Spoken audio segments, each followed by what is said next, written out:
नमस्कार दोस्तों। फ्रेंड्स, अभी के टाइम की अगर बात की जाए तो 100 में से 80% ऐसे लोग हैं जिनमें आपको कमजोरी के लक्षण, साथ ही सिर में चक्कर देना, काम करने में मन न लगना, काम करने वक्त में जल्दी थक जाना, हाथ पैरों में ऐंठन और झंझनाहट जैसा महसूस होना, ये देखने को मिलती है। अगर इसके रीज़न की बात की जाए तो अभी के टाइम में हमारे खान पान और लिविंग स्टैंडर्ड का इस बीमारी को जन्म देने में एक अहम रोल अदा करती है।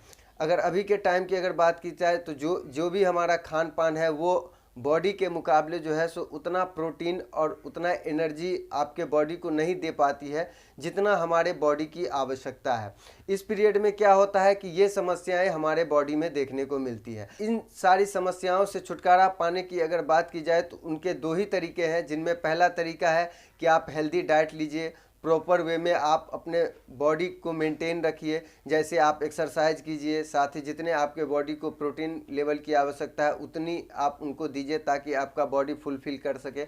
और दूसरा तरीका है वो है मेडिसिन के माध्यम से भी आप इन सभी प्रॉब्लम से छुटकारा पा सकते हैं। अब क्या है कि आप बगैर किसी भी मेडिसिन के बारे में जानकारी लिए हुए अगर कोई मेडिसिन अगर आप परचेज करते हैं और उनका अगर आप सेवन करते हैं तो वो मेडिसिन प्रॉपर वे में आपके शरीर पे वर्क नहीं करती है और आपको ये लगता है कि ये मेडिसिन जो है सो अच्छी मेडिसिन नहीं है।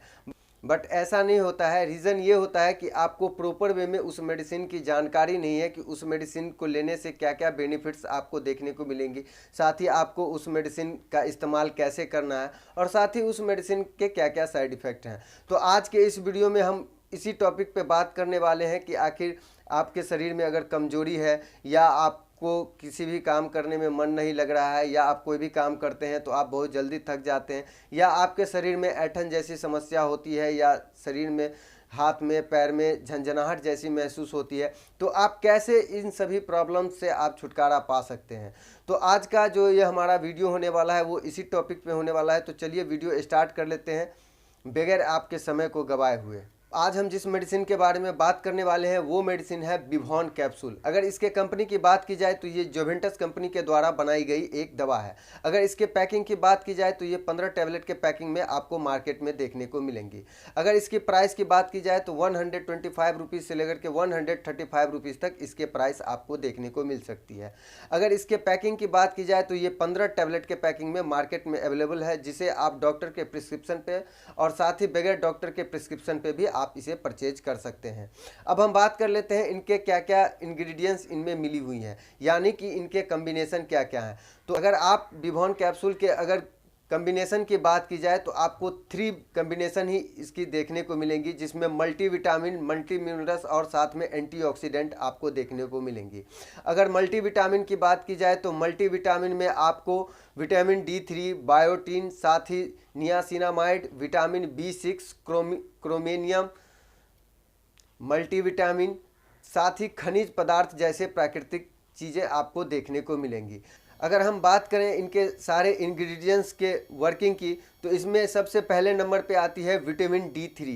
अगर विटामिन D3 की बात की जाए तो विटामिन D3 आपके खून में ग्लूकोज के लेवल को बढ़ाता है, साथ ही आपके अगर किसी भी ब्लड सर्कुलेट्स में अगर कोई प्रॉब्लम्स है तो उनको भी ठीक करने का काम करती है। साथ ही हृदय के कार्य को ठीक या बेहतर करने वाला भी ये एक एजेंट है करता है। साथ ही ये शरीर और मानसिक क्रियाओं के शरीर के पोषण में भी सुधार लाने का कार्य करती है। दूसरे इंग्रेडिएंट्स की बात की जाए तो वो है बायोटीन। अगर बायोटीन की बात की जाए तो अगर आपके बाल झड़ते हैं या आपके नाखून में अगर कोई प्रॉब्लम्स हो गई है तो बायोटीन एक ऐसा इंग्रेडिएंट है जो आपको इन सभी समस्याओं से छुटकारा दिलाती है। तीसरे नंबर पे है नियासिनामाइड। अगर नियासिनामाइड की अगर बात की जाए तो ये पाचन क्रिया को बेहतर बनाता है। अगर आपको गैस जैसी समस्या हो रही है या अनपच जैसी समस्या हो रही है उसको नियासिनामाइड ठीक करने का काम करती है। साथ ही ये एजेंट त्वचा के रिलेटेड कोई भी अगर प्रॉब्लम्स आपको होती है, जैसे कि आपको फुंसी हो जाना या आपके चेहरे पे झुर्रियाँ या डार्कनेस जैसी समस्या आपको देखने को मिलती है या आपके चेहरे पे ड्राइनेस जैसी समस्या होती है, तो उन सभी को ठीक करने का काम नियासिनामाइड टैबलेट करती है। तीसरे नंबर पे है विटामिन B6। विटामिन B6 की अगर बात की जाए तो ये प्रतीक्षा प्रणाली को ठीक करने वाला एक पदार्थ है।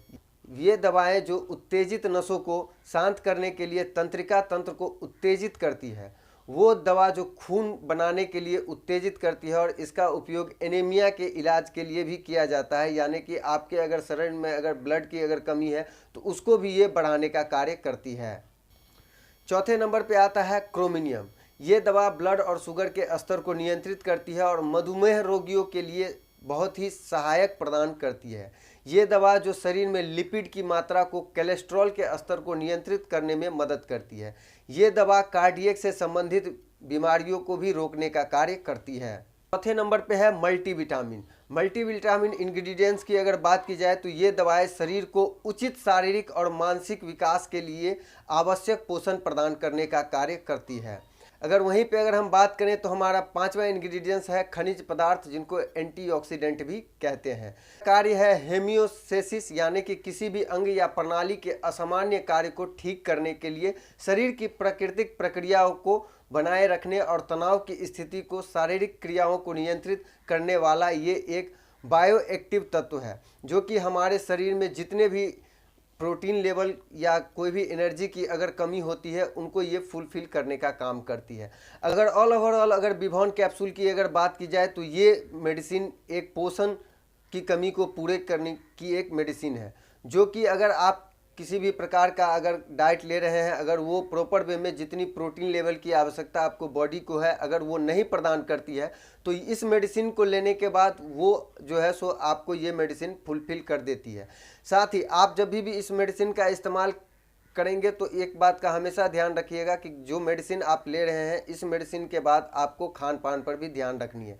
ऐसी नहीं है कि आप सिर्फ मेडिसिन ही ले रहे हैं और खान पान पर अपना ध्यान नहीं दे रहे हैं, इस पीरियड में ये मेडिसिन आपको काम नहीं करेगी।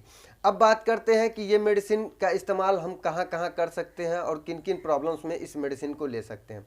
तो सबसे पहले अगर आपके शरीर में अगर पोषण की कमी है, यानी कि आप प्रॉपर वे में खान पान ले रहे हैं बट फिर भी आपका शरीर में दुबलापन जैसी अगर समस्या अगर आपको देखने को मिल रही है, उस पीरियड में आप इस मेडिसिन को ले सकते हैं। दूसरी, अगर आपके शरीर में अगर झंझनाहट, सनसनाहट या पैर हाथ में अगर ऐठन जैसी महसूस हो रही है, उस पीरियड में आप इस मेडिसिन को ले सकते हैं। तीसरी, अगर आपको अगर किसी काम को करने में मन नहीं लग रहा है, आलस्यपन बहुत ज़्यादा रहती है, बहुत ज़्यादा नींद आपको आ रही है, साथ ही आप कोई भी काम करते हैं उसमें आप बहुत जल्दी थक जाते हैं, उस पीरियड में आप इस मेडिसिन को ले सकते हैं। चौथी, अगर आपको अगर बराबर अगर अपने मांसपेशियों में पेन जैसा महसूस होता है, साथ ही आप कुछ देर चलते हैं आपको चक्कर जैसा अगर फील होता है, उस पीरियड में आप इस मेडिसिन का इस्तेमाल कर सकते हैं। साथ ही अगर आपको अगर पचने में कोई प्रॉब्लम्स हो रहा है, बार बार आपको पाचन क्रिया में दिक्कत हो रही है, साथ ही आपको उठने बैठने में जैसे हाथ पैर में अगर पेन हो रहा है, कमर में पेन हो रहा है, या हो सकता है कि आपको जो है सो बहुत जल्दी थकान जैसी भी अगर फील हो रही है, वोमिटिंग जैसी अगर समस्या हो रही है, उस पीरियड में भी आप इस मेडिसिन का इस्तेमाल कर सकते हैं। अब हम बात कर लेते हैं इस मेडिसिन को लेने का सही तरीका क्या है और किस तरीका से इस मेडिसिन को लेने से हमें ज़्यादा बेनिफिट्स देखने को मिलेंगी। तो 18 साल से ऊपर जितने भी लोग हैं वो इस मेडिसिन को खाना खाने के बाद रात में 1 टैबलेट इसका आप सेवन कर सकते हैं। अगर हम बात करें इसके साइड इफ़ेक्ट की, तो इसके साइड इफ़ेक्ट आपको ना के बराबर देखने को मिलेंगी। फिर भी इस मेडिसिन की अगर साइड इफ़ेक्ट की बात की जाए तो आपको इस मेडिसिन को लेने के बाद चक्कर आना, उल्टी जैसी समस्या, अनपच जैसी समस्या आपको देखने को मिल सकती है। बट फिर भी अगर आप इस मेडिसिन का इस्तेमाल कर रहे हैं तो इस मेडिसिन को इस्तेमाल करने से अगर आपको गैस जैसी समस्या या अनपच जैसी अगर समस्या अगर आपको हो रही है तो आप कोई भी एक गैस का मेडिसिन के साथ भी आप इस मेडिसिन को ले सकते हैं। आपको किसी भी प्रकार की कोई भी समस्या देखने को नहीं मिलेगी। और साथ ही हम उम्मीद करेंगे कि हमारे द्वारा दी गई जानकारी और अपनी सूझबूझ के आधार पर जब आप इस मेडिसिन का इस्तेमाल आप करेंगे तो आपको आपके बीमारी के अकॉर्डिंग बेहतर से बेहतर रिजल्ट आपको देखने को मिलेंगी। तो उम्मीद करता हूँ ये वीडियो आपको पसंद आई होगी। अगर ये वीडियो पसंद आई है तो वीडियो को लाइक कीजिए, चैनल को अभी तक आपने सब्सक्राइब नहीं किया है तो चैनल को सब्सक्राइब कर लीजिए और साथ ही नोटिफिकेशन बेल को भी दबा दीजिए ताकि हमारी इसी तरह की न्यू अपडेट आप मिस ना कर सकें। तो मिलते हैं एक नए वीडियो में एक नए टॉपिक के साथ, तब तक के लिए थैंक्स फॉर वॉचिंग।